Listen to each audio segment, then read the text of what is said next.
Sweet child, come here. How old are you? Well, I'm really only 18, but I always admit to 20 when I go to evening parties. You are perfectly right in making some slight alteration. Indeed, no woman should ever be quite accurate about her age. It looks so calculating. 18, but admitting to 20 at evening parties. Well, it will not be very long before you are of age and free from the restraints of tutelage. So I don't think your guardian's consent is, after all, a matter of any importance. Pray, excuse me for interrupting you again, Lady Bracknell. But I think it's only fair to tell you that according to the terms of her grandfather's will, Miss Cardew does not come legally of age till she is 35. That does not seem to me to be a grave objection. 35 is a very attractive age. London society is full of women of the very highest birth who have, of their own free choice, remained 35 for years. Lady Dumbleton is an instance in point. To my own knowledge, she has been 35 ever since she arrived at the age of 40, which is many years ago now.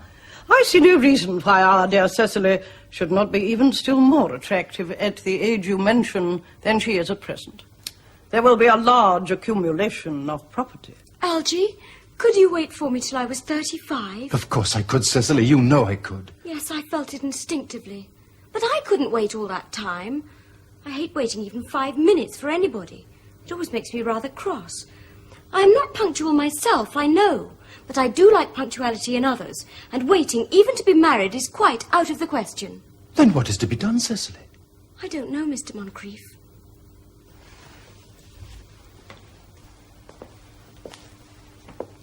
My dear Mr. Worthing, as Miss Cardew states positively that she cannot wait until she is 35, a remark which I'm bound to say seems to me to show a somewhat impatient nature, I would beg of you to reconsider your decision. But, my dear Lady Bracknell, the matter is entirely in your own hands. The moment you consent to my marriage to Gwendolen, I will most gladly allow your nephew to form an alliance with my ward. You must be quite aware, sir, that what you propose is out of the question. Then a passionate celibacy is all that any of us can look forward to. That is not the destiny I propose for Gwendolen. Algernon, of course, can choose for himself. Come, dear. We have already missed 5, if not 6 trains. To miss any more might expose us to comment on the platform. Everything is quite ready for the christenings. The christenings, sir? Is that not somewhat premature? Both these gentlemen have expressed a desire for immediate baptism. At their age? The idea is grotesque and irreligious. Algernon, I forbid you to be baptized. I will not hear of such excesses. Lord Bracknell would be highly displeased if he learned that that is the way in which you wasted your time and money. Am I to understand, then, that there are to be no christenings at all this afternoon? I don't think that, as things are now, it would be of much practical value to either of us, Dr. Chasuble. I am grieved to hear such sentiments from you, Mr. Worthing. They savour of the heretical views of the Anabaptists, views that I have completely refuted in 4 of my unpublished sermons. However, as your present mood seems to be one peculiarly secular, I will return to the church. Indeed, I have just been informed by the pew opener that for the last hour and a half, Miss Prism has been waiting for me in the vestry. Miss Prism? Did I hear you mention a Miss Prism? Yes, Lady Bracknell, I am on my way to join her. Pray allow me to detain you for a moment. This matter may prove to be one of vital importance to Lord Bracknell and myself. Is this Miss Prism a female of repellent aspect, remotely connected with education? She is the most cultivated of ladies and the very picture of respectability. It is obviously the same person. May I ask what position she holds in your household? I am a celibate, madam. Miss Prism, Lady Bracknell, has been for the last 3 years Miss Cardew's esteemed governess and valued companion. In spite of what I hear of her, I must see her at once. Let her be sent for. She approaches. She is nigh. I was told you expected me in the vestry, dear Canon. I've been waiting for you there for an hour and 3/4. Prism! Come here, Prism!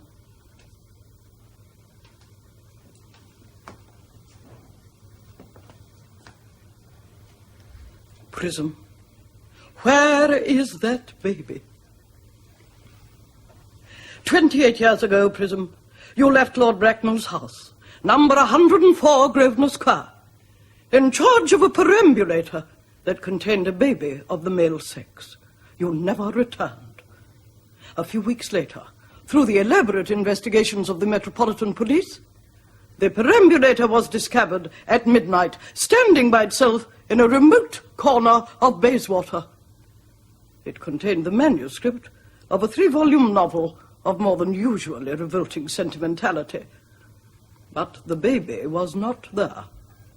Prism, where is that baby? Lady Bracknell, I admit with shame that I do not know. I only wish I did. The plain facts of the case are these. On the morning of the day you mention, a day that is forever branded on my memory, I prepared as usual to take the baby out in its perambulator. I had also with me a somewhat old but capacious handbag, in which I had intended to place the manuscript of a work of fiction that I had written during my few unoccupied hours. In a moment of mental abstraction for which I never can forgive myself, I deposited the manuscript in the bassinet and placed the baby in the handbag. Where did you deposit the handbag? Do not ask me, Mr. Worthing. Miss Prism, this is a matter of no small importance to me. I insist on knowing where you deposited the handbag that contained that infant.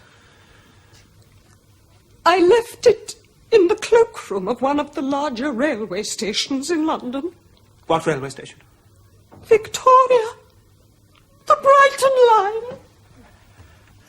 I must retire to my room for a moment. Gwendolyn, wait here for me. If you are not too long, I will wait for you all my life.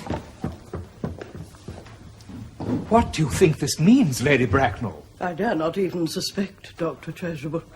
I need hardly tell you that in families of high position, strange coincidences are not supposed to occur. They are hardly considered the thing. Uncle Jack seems strangely agitated. Your guardian has a very emotional nature. This noise is extremely unpleasant. It sounds as if he was having an argument. I dislike arguments of any kind. They're always vulgar and often convincing. It has stopped now. I wish he would arrive at some conclusion. This suspense is terrible. I hope it will last.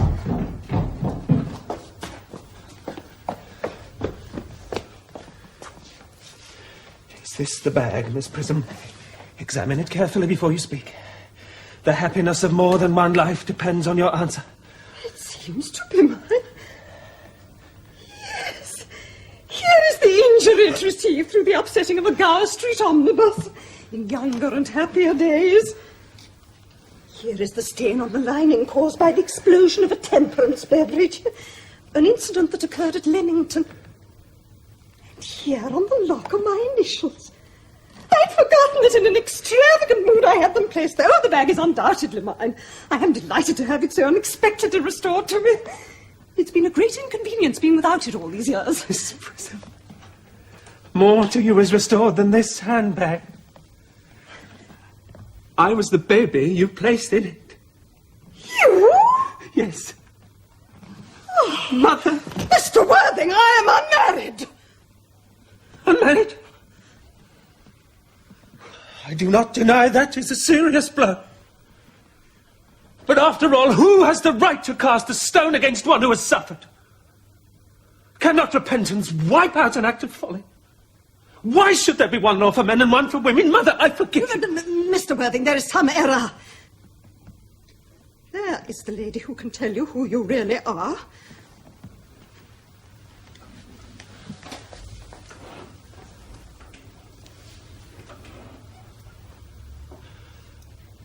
Lady Bracknell, I hate to seem inquisitive, but would you kindly inform me who I am?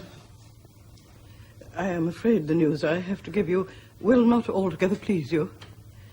You are the son of my poor sister, Mrs. Moncrief, and consequently Algernon's elder brother. Algernon's elder brother? Algernon's elder brother? Then I have a brother after all. I always said I had a brother. I knew I had a brother. Cecily, how could you have doubted I had a brother? Dr. Chasuble, my unfortunate brother. Miss Prism, my unfortunate brother. Gwendolen, my unfortunate brother.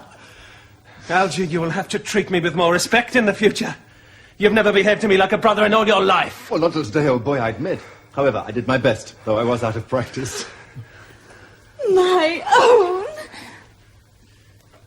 But what own are you? What is your Christian name now that you have become someone else? Oh, God. I'd quite forgotten that point.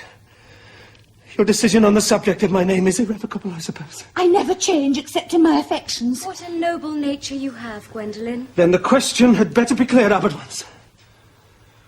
Aunt Augusta. A moment.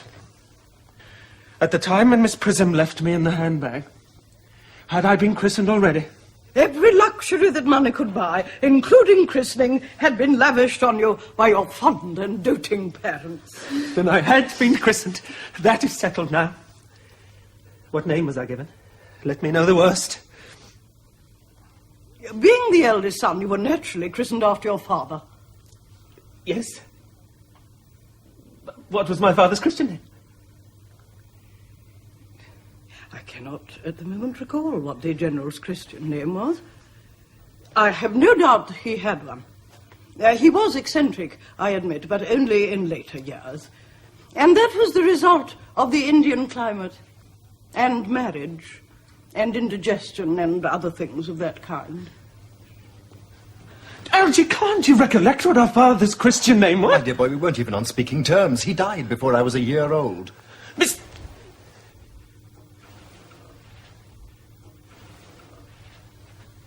His name would appear in the army lists of the period, I suppose, Aunt Augusta.